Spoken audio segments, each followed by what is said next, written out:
श्री महाप्रज्ञ गुरवे नमः। जिसके सांसों में रहता है शाश्वत शांति का स्पंदन, उस महाप्रज्ञ को वंदन, उस महाप्रज्ञ को वंदन। सत्य अहिंसा अनेकांत को अर्पित जिसका तन मन, उस महाप्रज्ञ को वंदन, उस महाप्रज्ञ को वंदन। जिसके सांसों में रहता है शाश्वत शांति का स्पंदन, उस महाप्रज्ञ को वंदन, उस महाप्रज्ञ को वंदन।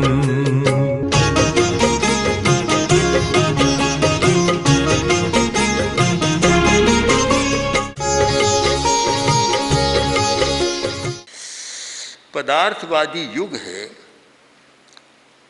और आदमी पदार्थ के साथ जीता है और पदार्थ को वह कभी छोड़ भी नहीं सकता। शरीर भी तो उस कोटि में चला जाता है, तो शरीर से जीना है तो शरीर को नहीं छोड़ सकता। शरीर को नहीं छोड़ सकता तो रोटी को नहीं छोड़ सकता, पानी को नहीं छोड़ सकता, तो फिर धन को भी नहीं छोड़ सकता। एक श्रृंखला है कि शरीर है तो शरीर धारण के लिए जितनी जितनी आवश्यकताएं हैं उनको आदमी छोड़ नहीं सकता। यह तो एक सच्चाई है और इस सच्चाई का कोई अपवाद भी नहीं है। उपवास करते हैं, बहुत अच्छी बात है, पर आज उपवास किया कल तो खाना ही है। प्रश्न भी हो सकता है कल खाना है तो आज फिर क्यों छोड़ा। ऐसा छोड़ते कभी खाना ही नहीं हो फिर, तब तो बात ठीक है। कल फिर खाना है तो क्यों। तो इसका भी एक अर्थ है कि पदार्थ के बिना जी नहीं सकता, धन के बिना जी नहीं सकता, पर उसके साथ ये छोड़ने की बात, त्याग की बात न हो तो पदार्थ इतना हावी होता है कि आदमी नीचे दब जाता है, पदार्थ ऊपर बैठ जाता है, हावी हो जाता है। हावी न होने दे। इसके पदार्थ के अहंकार को सफल न होने दे। पदार्थ का अपना अहंकार है और अहंकार आदमी हमेशा हावी होना चाहता है। दो मल्लों की लड़ाई हुई, मल्ल कुश्तियाँ हुई और दो में एक जीतेगा और एक हारेगा, स्वाभाविक है। एक मल्ल एक हारा, अब घर पर आया तो माँ ने पूछा, बोलो आज क्या हुआ, क्या हुआ। अब कैसे बताए, मैं हार गया। तो उसने कहा, मल्ला हमने अम्बा हमने मल्ल पछाड़ा, छाती ऊपर धम, वो शर्मिंदा नीचे देखे ऊपर देखे हम। माँ मैंने मल्ल को पछाड़ दिया, छाती पर पछाड़ा और वह इतना शर्मिंदा हो गया, मैं नीचे देखता रहा, मैं ऊपर देखता रहा। अहंकार जब हावी होता है तो अहंकार हावी हो जाता है। हम पदार्थ के अहंकार को हावी न होने दें, पदार्थ को अहंकार में नहीं जाने दें। वह कब हो सकता है कि जब छोड़ने की भावना है, त्याग की भावना है, तो पदार्थ हावी नहीं होता। कभी खाना छोड़ दें, कभी पीना छोड़ दें, कभी बढ़िया कपड़ा पहना छोड़ दें, कभी गहना पहना छोड़ दें और कभी धन को भी छोड़ दें। इतने से ज़्यादा नहीं रखूँगा, अपने लिए इतने से ज़्यादा उपभोग में नहीं लाऊंगा। अगर ये छोटे छोटे प्रयोग छोड़ने के चलते रहें तब तो न धन का उन्माद होगा और न पदार्थ हावी होगा। और छोड़ना न जाने, त्यागना न जाने और केवल पदार्थ को ऊपर आने दें तो फिर वह अम्बा हमने मल्ल पछाड़ा वाली बात हो जाती है। फिर अहंकार उसका भी बढ़ जाता है।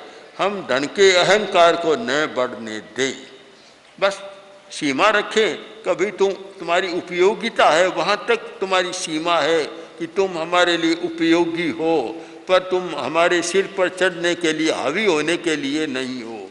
एक साफ चेतावनी रहे। जो लोग अर्जन करना जानते हैं विसर्जन करना नहीं जानते, इकट्ठा करना जानते हैं, त्याग करना नहीं जानते, छोड़ना नहीं जानते।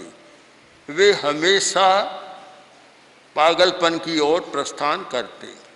धीमे धीमे एक पागलपन, चाहे क्रोध का पागलपन, चाहे अहंकार का पागलपन, चाहे लोभ का पागलपन, कोई न कोई पागलपन उनमें रहता है।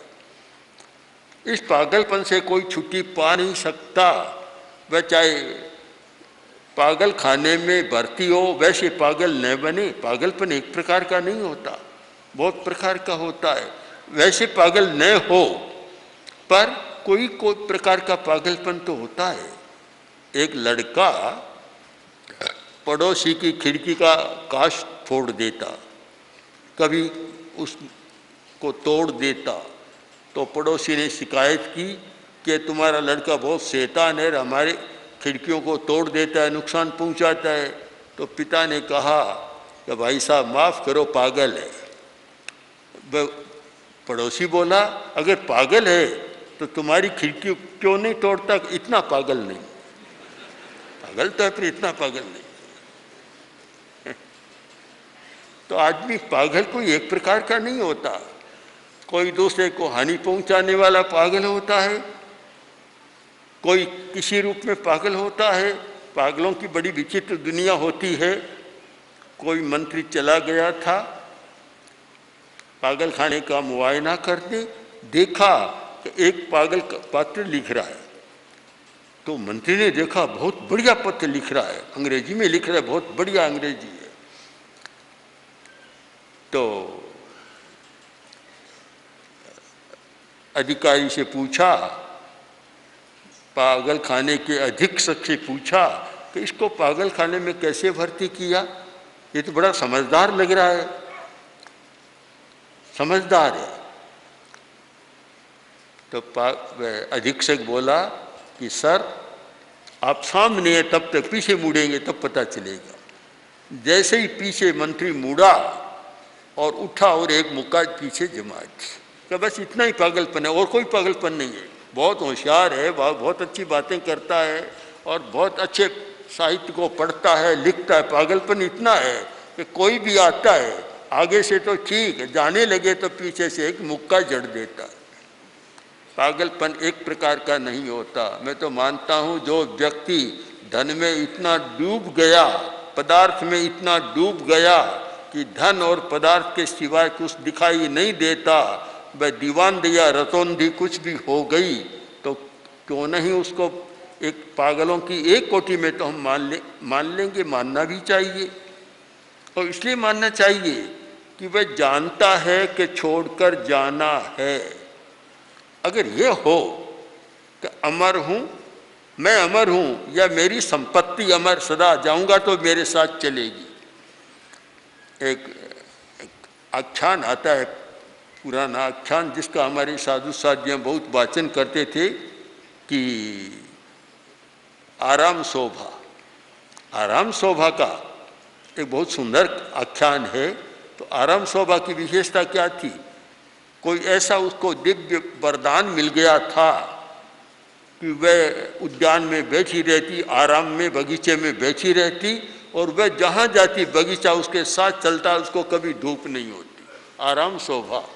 ऐसे कोई आराम शोभा तो भी है नहीं कि ऐसा व्यक्ति हो कि मैंने जो संपत्ति अर्जित की है यहाँ भी काम आएगी, कहीं मर के जाऊंगा तो वहाँ भी मेरे साथ आराम शोभा के बगीचे की तरह मेरे साथ चलेगी। ऐसा हो तब तो हम उसको पागल नहीं कहेंगे, थोड़ा समझदार, पूरा तो नहीं कहेंगे पर थोड़ा समझदार जरूर कहेंगे। किंतु जब जानता है कि मरने के बाद कुछ भी साथ चलने वाला नहीं है, सब कुछ यहाँ रहने वाला है, और फिर इतना व्यक्तिगत संग्रह क्यों, इतना इकट्ठा क्यों करे और क्यों उसके नीचे इतना दब जाए, कुछ समझ में नहीं आता। जहाँ आवश्यकता का प्रश्न है, उपयोगिता का प्रश्न है, वहाँ धन को मूल्य अब होता है। एक वाक्य है आगम का बहुत सुंदर कि बियाणिया दुख विवर्धनम धनम। धन है वह दुख को बढ़ाने वाला है।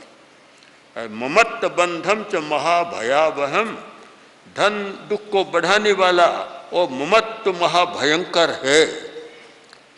अब अर्थशास्त्र की दृष्टि से देखें, एक समाज की व्यवस्था की दृष्टि से देखें तो कोई नहीं कहेगा कि धन है दुख देने वाला है, यही माना जाएगा। अगर कोई सुख देने वाला है तो वह धन ही है, वह नहीं होता सुख मिलता ही नहीं। अब दोनों विपरीत बातें हैं। और एक समाज की भूमिका से ये चिंतन हो कि धन सुख देने वाला है तो बात समझ में आती है, किंतु अध्यात्म की भूमिका में जब चिंतन करेंगे तब हमारा चिंतन दूसरा होगा, क्योंकि भूमिका भेद को हमें समझना है। और वह भूमिका ये है कि जब अध्यात्म की भूमिका पर खड़े होकर कोई व्यक्ति देखेगा तो लगेगा कि धन बहुत दुख देने वाला है, इसको हम नकारे नहीं। धन दुख भी बहुत देता है। हजारों कहानियाँ, हजारों घटनाएं ऐसी जुड़ी हुई है धन के साथ कि धन ने कितने कितने अनर्थ कराए और कितने कितने दुख दिए। आद्य शंकराचार्य ने इसी आशय को लेकर लिखा होगा, अर्थम अनर्थम भावये नित्यम, अर्थ को अनर्थ मानते रहो। अब कोई सामाजिक प्राणी तो अर्थ को अनर्थ नहीं मानेगा, पर जब हम अध्यात्म की चिंतन दृष्टि से चिंतन करें, परमार्थ की दृष्टि से चिंतन करें तो अर्थ अनर्थ पैदा करने वाला है। एक घटना को हम देखने का प्रयास करें इस संदर्भ में। एक किसान, शायद मध्य प्रदेश की कहानी नहीं है, मध्य प्रदेश की घटना है। एक किसान जो पन्ना जिला का रहने वाला था उस समय, वह भैंस बेचकर आया था और 700 रुपया उसके पास थे। रात पड़ गई, ज़्यादा हो गई, तो सोचा कि अब रात को चलना ठीक नहीं है, पास में पूंजी है, तो एक ठाकुर के यहाँ उसने आवास प्राप्त कर लिया। बातचीत हो रही कि ठाकुर को पता लगा कि यह भैंस बेचकर आया है और इसके पास 700 रुपये है। अब उस समय 700 रुपये आज के तो 7 लाख जैसे हो जाएंगे, बड़ी पूंजी है इसके पास। ठाकुर जी का मन ललचाया, ठाकुर साहब का, और सो गए और पता कर लिया कि कब जाएगा।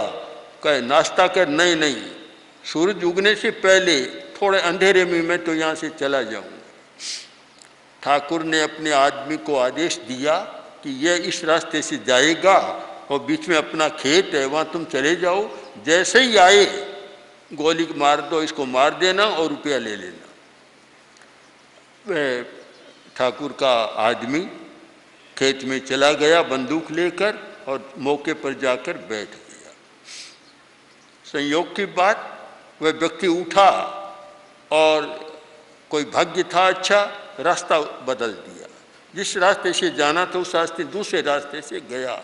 वह प्रतीक्षा करता रहा कि अभी तक कोई आदमी आया नहीं, क्या बात है, प्रतीक्षा में था। इधर ठाकुर साहब के मन में भी उतावली थी। अपने लड़के को भेजा कि जाओ पता करो कि उस आदमी को गोली मार दी और वे रुपये हैं, तुम जाकर रुपये और ले आओ उस आदमी। वह गया तो जो आदमी बंदूक लिए तैयार बैठा था उसने सोचा अब यह आदमी आ गया है, गोली मारी, वह मर गया। और फिर पता चला कि न तो 700 रुपये और लड़का मर गया। क्या आप नहीं मानेंगे, अर्थम अनर्थम भावे नित्यम, अर्थ अनर्थ पैदा करने वाला है।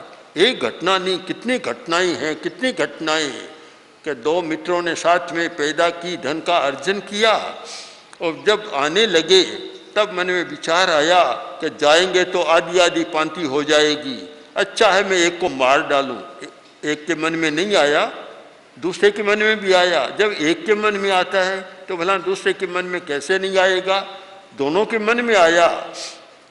तो एक बोला कि मैं शहर में जा रहा हूँ, बहुत दिनों से भूख है और जाऊँगा, तुम्हारे लिए भी कुछ ले आऊँगा। वहाँ गया और खुद तो भोजन कर लिया और उसके लिए एक टिफ़िन मिठाई का ले आया, लड्डुओं का टिफ़िन ले आया, रख दिया। अब जब रात को सोए और उसके मन में था इसको मारना है, उठा और छाती पर बैठे, बोले क्या कर रहा है? कि अब मत पूछो क्या कर रहा है, बस तैयार रहो मरने के लिए। उसने कहा रे क्या करते हो, ये हम साथी हैं। क्या बस सब साथी नहीं, धन होता कुछ नहीं होता।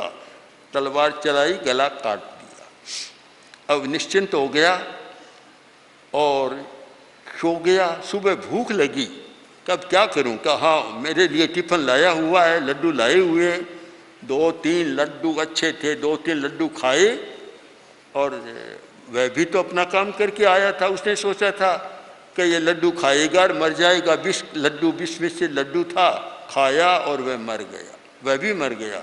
दोनों लाश पड़ी है, एक तो जहर के कारण मरा हुआ और एक तलवार के प्रहार से मरा हुआ। क्यों मरे दोनों?